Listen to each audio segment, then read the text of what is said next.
Sir, இந்த மயனா கொள்ளை திருவிழா வந்து இந்த வேலூர் மாவட்டம் முழுவதும் மிக சிறப்பாக கொண்டாடுறாங்க. அதாவது 150 வருடங்களுக்கு மேலே இந்த மயனா கொள்ளை வந்து கொண்டாட போகிறதா சொல்கிறாங்க. இதை பற்றி கொஞ்சம் சொல்லுங்க ஐயா. ஐயா, முதல்ல வந்து இந்த விழா 150 வருடம் கிடையாது. பிரிட்டிஷ் ஏகாதிபத்திய காலத்தில் முன்னாடியிலிருந்து 200 ஆண்டுகளுக்கு மேலாக இந்த விழா நடைபெற்று உள்ளது. இந்த விழாவினுடைய முக்கிய சாராம்சம் என்னங்க ஐயா? விழாவுடைய முக்கிய சாராம்சம் வந்து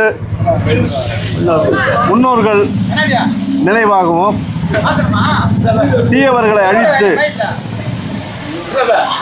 தர்மத்தை நிலைநாட்டுவது இந்த விழாவினுடைய மையக்கரு. சென்ற வருடம் ஒரு பிரார்த்தனை நிறுவும் போது அந்த எந்த நோக்கத்துக்காக அந்த பிரார்த்தனை நிறைவேற்றி அந்த வேடமிட்டு அந்த சிவன், முருகர், விநாயகர் மற்றும் ஆதிபராசக்தி, காளியம்மன், அனுமன், ராமர் இவங்களுடைய வேடமிட்டு அந்த வேடம் வந்து பிரார்த்தனை நிறைவேற்றுறாங்க.